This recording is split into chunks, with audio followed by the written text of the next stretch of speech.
Naam, uhali gani ndugu msikilizaji na mfuatiliaji wa UoN TV.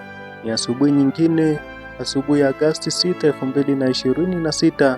Nikualike katika tafakari zetu, na mada ya leo ya kesha la asubuhi inasema baraka kupitia katika utii. Mada yetu imejengwa katika kitabu cha Zaburi 40 aya ya 8, naye anasema kufanya mapenzi yako, Ee Mungu wangu, ndiyo furaha yangu. Mungu wetu ni Mungu wa ajabu.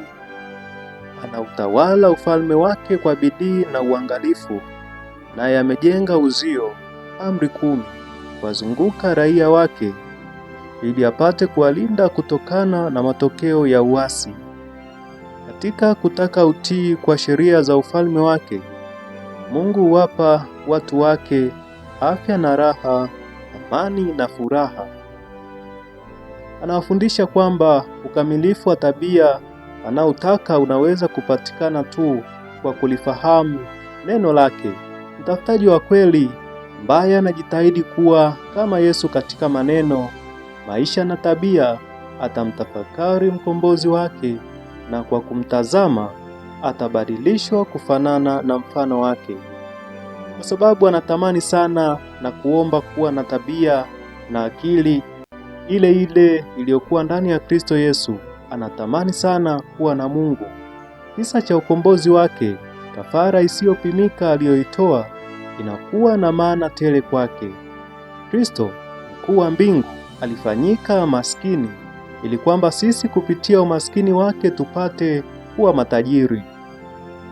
Si matajiri katika vipawa tu, bali pia matajiri katika mafanikio.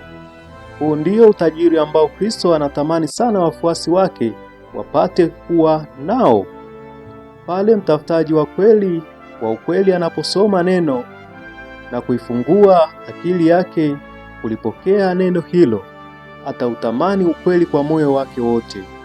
Upendo, huruma, upole, adabu, uungwana wa Kikristo ambavyo vitakuwa ni sehemu katika makao ya mbinguni ambayo Kristo amekwenda kuandaa kwa ajili ya wale wanaompenda, vinachukua umiliki wa roho yake. Kusudi lake ni thabiti. Amezamiria kusimama upande wa haki.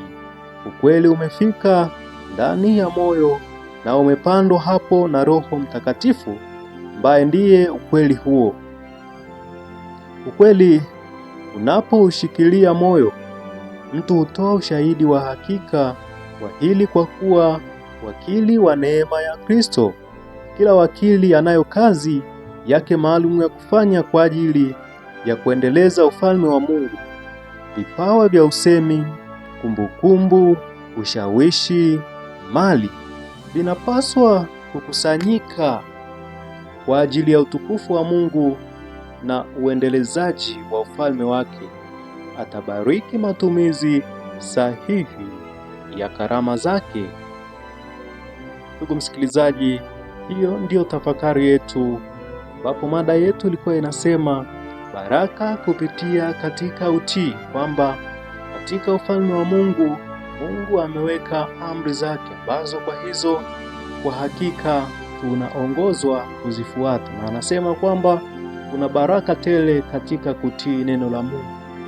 Baraka katika kumtii Mungu, kusikiliza sauti ya Roho Mtakatifu inaponena nasi. Mungu ameahidi kutubariki katika kila nyanja ya mafanikio ya maisha yetu. Rafiki, likawe ombi lako kwamba asubuhi ya leo Mungu atuwezeshe tukawe watii wa neno lake.